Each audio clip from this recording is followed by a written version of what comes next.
नवदुने 900 रुपयांचे घड्याळ घेतले. त्याने दुकानदारास 10 रुपये, 20 रुपये, 50 रुपये आणि 100 रुपयाच्या समान नोटा दिल्या. म्हणजे प्रत्येकी समान नोटा. तर त्याने एकूण किती नोटा दिल्या, एकूण किती नोटा दिल्या ते आपल्याला काढायचे. आता बघा तर किती रुपयांच्या नोटा आहेत. 10 रुपये, 20 रुपये, 50 रुपये आणि 100 रुपये. ह्यांची आपण काय केली, बेरीज केली. यांचं उत्तर आलंय 180. किती उत्तर आलं, 180.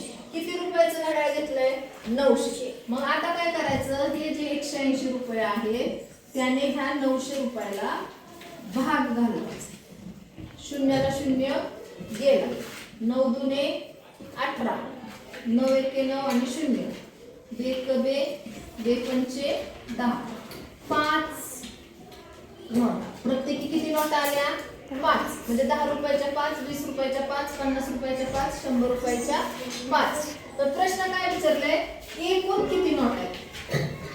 बरोबर, म्हणजे एका ह्याची नोट 5 आहे, बरोबर का नाही. मग एकूण विचारले किती प्रकारच्या नोट आहेत आपल्याकडं, 1, 2, 3 आणि 4. मग ह्या 5ला आपण 4 ने गुणायचं. कारण 4 ने का गुणायचं, 4 प्रकारच्या नोटा आहेत म्हणून 4 ने गुणायचंय. आणि हे 5 म्हणजे काय आहे, प्रत्येकी 5 नोट आहेत. मग 5 चोक 20. मग एकूण नोटा किती झाल्या, 20. एकूण नोटा 20.